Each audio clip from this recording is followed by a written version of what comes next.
अल Muzammil welfare trust यतीम खाने में मुकीम 16 साल लड़के की मौत के मामले में child welfare protection team Srinagar ने पुलिस के साथ मिलकर कार्रवाई करते हुए श्रीनगर के मुजाफात लावेपुरा में कायम अल मुजम्मिल वेलफेयर ट्रस्ट यतीम खाने में मुकीम यतीम बच्चों को अपनी तहवील में लिया और ट्रस्ट के खिलाफ केस भी दर्ज किया। ट्रस्ट को फिलहाल बंद कर दिया गया है।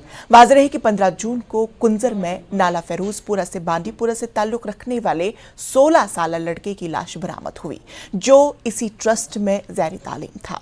इस हादसे के बाद इस ट्रस्ट पर सवाल उठाए जा रहे हैं कि ये लड़का श्रीनगर के इस ट्रस्ट से आखिर कैसे कुंजर पहुंच गया।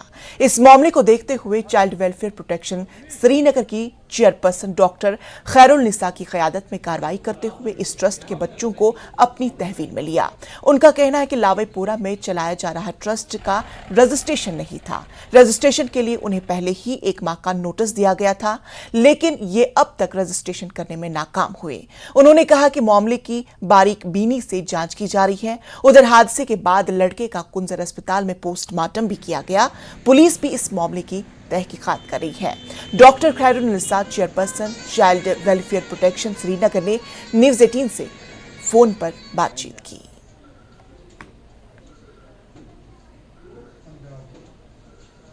बच्चे पारान लावेपुर दारलोम यतीम टेस्टस में वन यीचन दावा कर मतलब अगर मौलवी साहब जिम्मेदारी तम क्या रोट बच्चे पानस नश अगर बच्चे दाम क्या मतलब बच्चन दान वातान यीचन अमिक मतलब अत ग जरूरी तहकीकात गन क्या मौलवी साहब ने जिम्मेदारी यह कम जिम्मेदारी घर किस खानदार जिम्मेदारी यह कम जिम्मेदारी बच्चे दा ये सात मलिस तमिस जिम्मेदारी इथे पे मौलवी साहब जिम्मेदारी जनाब यही कर अर्ज यसान जरूरी नान तहकीकात जरूरी गन ना क्या। कल हमें मालूम पड़ा ये जो यतीम खाना है लावेपुरा में, तो वहाँ के एक बच्चे का इंतकाल हुआ है जिसकी डेड बॉडी कुंजर में मिली है जो कि लावेपुरा से काफी दूर है।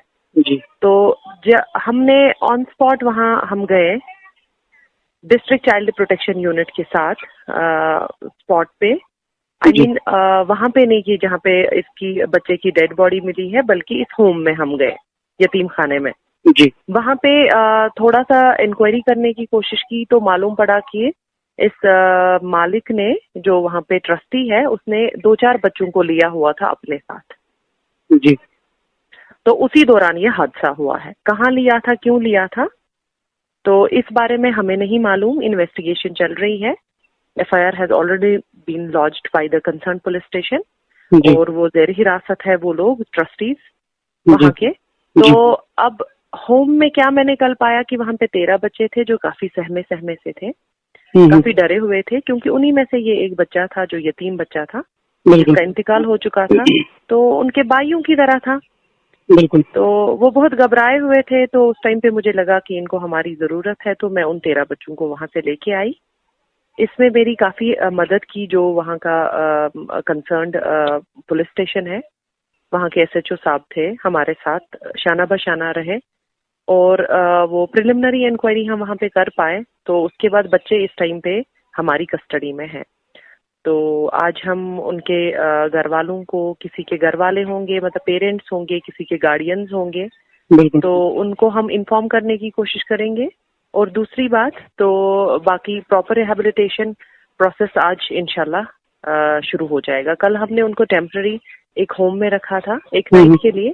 आज उनके लिए सही फैसला हम लेंगे कि बच्चे की उन बच्चों की बहबूदी के लिए क्या सही रहेगा। क्या मैम ये रजिस्टर्ड यूनिट था ये जो अल मुजम्मिल ट्रस्ट चल रहा था लावेपुरा में? अल मुजम्मिल ट्रस्ट काफी सालों से चल रहा है, बट अनफॉर्चुनेटली अभी तक रजिस्टर्ड नहीं हुआ था। तो इस होम को अभी 1 महीना पहले हम लोगों ने इंस्पेक्शन किया था, विजिट किया था। सरप्राइजिंगली हम विजिट के लिए गए थे, तो मैंने इनको 1 महीने का वक्त दिया था रजिस्ट्रेशन के लिए। हाँ, अपना रजिस्ट्रेशन प्रोसेस कंप्लीट करें। तो बट ये फेल हो गए थे वो चीज करने में भी। तो मीनवाइली ये हादसा पेश आ गया।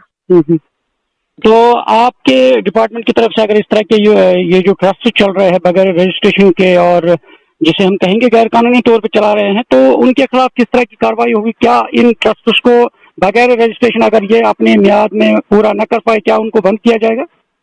एक तो बंद भी किया जाएगा और इनके खिलाफ कानूनी कार्रवाई भी की जाएगी, FIR लॉन्च होगी इनके खिलाफ। आगे बढ़ते हैं। टैक्सी यूनियन मेंढर के सदर कफील खान ने ड्राइवरों के हमरा बस अड्डा मेंढर में प्रेस कॉन्फ्रेंस की। उन्होंने कहा कि मेंढर में परमिट के बगैर जो गाड़ियां लोडिंग कर रही है, उन गाड़ियों से सड़क हादसे हो रहे हैं और कई अफराद अपनी कीमती जानें जाया कर रहे हैं। उन्होंने लोडिंग करने वाले गाड़ियों के मालिकान के खिलाफ सख्त से सख्त कार्रवाई करने की मांग की। जबरदस्ती गाड़ी में सवार होने वालों पर भी कार्रवाई पर जोर दिया ताकि लोगों की जान का तहफ्फुज हो सके। मैं आपके माध्यम से ये रिक्वेस्ट करना चाहता हूँ इंतजामिया को कि ये कल जो गाड़ी छपरतारा एक्सीडेंट हुई है, ये प्राइवेट नंबर गाड़ी है, ये हमारे स्टैंड के अंदर की गाड़ी नहीं है। सबसे पहले मैं आपके माध्यम से ये रिक्वेस्ट करना चाहता हूँ इंतजामिया को कि ये जो प्राइवेट नंबर गाड़ियाँ हैं, इनके ऊपर तो सख्त से सख्त कार्रवाई की जाए। दूसरा, जो गाड़ी वाला अगर ओवरलोडिंग करता है, 10 सवारियों से ऊपर अगर 11वीं सवारी बैठती है, तो प्लीज़ मैं आपके माध्यम से ये रिक्वेस्ट करूँगा इंतजामिया को कि जो सवारी एक्स्ट्रा बैठती है, उस सवारी के ऊपर भी कार्रवाई की जाए और जो ड्राइवर है उसके ऊपर भी कार्रवाई की जाए। क्योंकि अगर 10 सवारियों की कैपेसिटी, 8 सवारियों की कैपेसिटी है, तो 15 या 16 सवारियां जो हैं उस ड्राइवर के साथ ज़बरदस्ती घुस के फिर उस ड्राइवर के ऊपर इल्ज़ाम लगाया जाता है कि ये ज़बरदस्ती जो है हमारे बीच में सवारियां जो है बिठाता है। तो नाजरीन, प्राइम नून @1 में फिलहाल इतना ही। मैं थी आपके साथ इंशानबी और खबरों में इतना ही। मुझे दीजिए इजाजत।